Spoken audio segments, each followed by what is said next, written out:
హైదరాబాద్లో అగ్ని ప్రమాదాలను అరికట్టడంపై హైడ్రా ఫోకస్ చేస్తుంది. తరచూ భారీగా అగ్ని ప్రమాదాలు జరుగుతుండటంతో వీటిని సీరియస్గా తీసుకుంది. ఈ అగ్ని ప్రమాదాలకు గల కారణాలపై దృష్టి పెట్టింది. భవిష్యత్తులో అగ్ని ప్రమాదాలు జరగకుండా తీసుకోవాల్సిన చర్యలపై కార్యాచరణ రూపొందించింది. జిహెచ్ఎంసీ అగ్నిమాపక శాఖలతో సమన్వయం చేసుకుంటూ తనిఖీలను ముమ్మరం చేసింది. నిబంధనలను ఖచ్చితంగా అమలయ్యేలా చర్యలు తీసుకునేందుకు నడుం బిగించింది.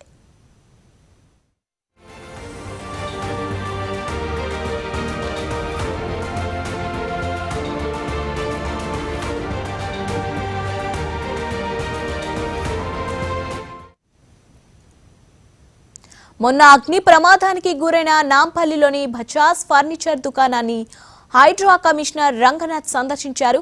ఫర్నిచర్ దుకాణ నిర్వాహకుల నిర్లక్ష్యం, నిబంధన ఉల్లంఘనలే ఈ ప్రమాదానికి ప్రధాన కారణమని ప్రాథమికంగా భావిస్తున్నామన్నారు. సెల్లార్లను వాహనాల పార్కింగ్ కోసమే వినియోగించాలని హైడ్రా కమిషనర్ సూచించారు. సెల్లార్లు అగ్ని ప్రమాదానికి ఆస్కారం ఉన్న వస్తువులను నిల్వ ఉంచొద్దని సూచించారు. నిబంధనలు పాటించేలా చర్యలు తీసుకుంటున్నామన్నారు.